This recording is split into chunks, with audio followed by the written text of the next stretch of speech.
what's your thought process on eating for your blood type? For the Cliff Notes version. Yeah, kind of same thing. It's again, it sounds like a very cool mechanism, but I haven't seen it play out with people where they're like, yeah, I ate only like this, and then their blood type was essentially like just getting rid of processed food.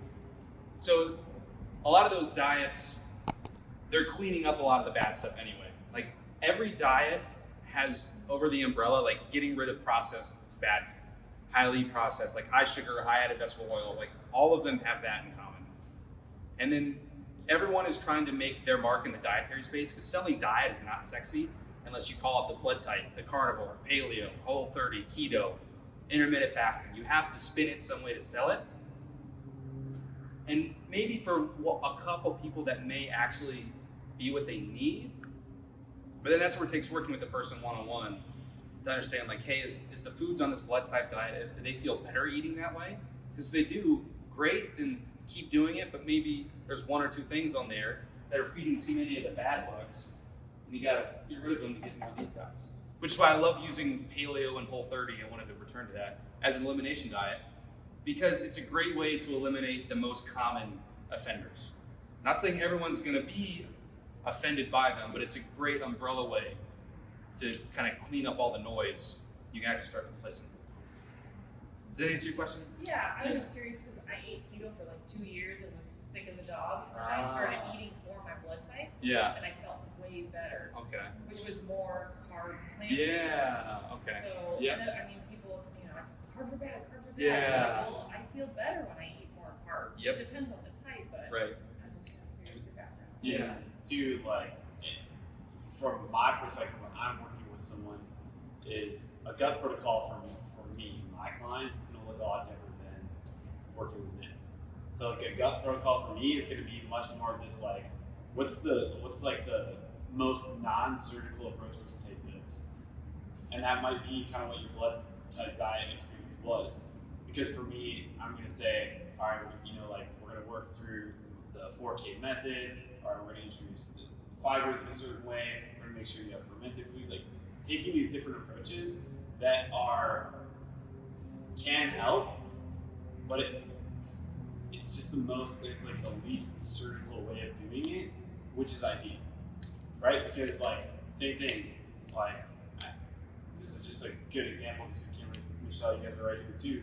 But if you go in to see like a physical therapist, the last thing you want to hear from them is that you need surgery to get better. And like from what I know of knowing Cameron and Michelle, it's like you're gonna take that approach. So, like, how can we not do surgery and still get better? Or if you have to do surgery, how do we make it so that it's actually effective pre and post? And so those are really, really important things to just make sure that you guys are taking it as like, sometimes you have a scrape and you find a Band-Aid that's unopened and it works, it's great, cool. Sometimes put a Band-Aid on, it doesn't work. And then you need to take this like deeper approach to it. So like I said, that blood type diet might have just been the thing that you needed, you didn't know you needed. Yeah, exactly. Where, and it really forced a change. Nick actually said it before, I'm just kind of taking a different metaphorical approach to it, but it's really just like, sometimes you just need to do the things that you need to do for every diet, right? It's like people that try to do keto and they're just eating, my brother started keto, he lost 47 pounds for my wedding, that was awesome. But he ate like just so much cheese and meat. He actually like, after that, I was helping him through and like get like introducing carbs back into his diet. But he was like, he had like just a distressed like gut from just like trying to digest all his fat like nonstop. And he's like, I'm like sick of eating cheese and meat. And like, he got amazing results. And he's telling me I'm just sick of it. Yeah. So it's a funny example. Yeah, maybe eating keto for you was creating an environment where too many bad bugs were allowed to grow. Because depending on what you were eating, maybe there was some digestive stuff going on, and you loved cheese and bacon, but when you introduce fiber and carbs, your whole upbringing, that type of diet better fed the good guys.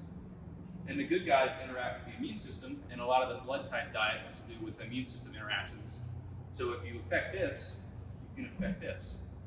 and then vice versa. All this whole environment right here, which looks like a terrible drawing, Bob Ross and Superman, all interplays off each other so well. It's all interconnected.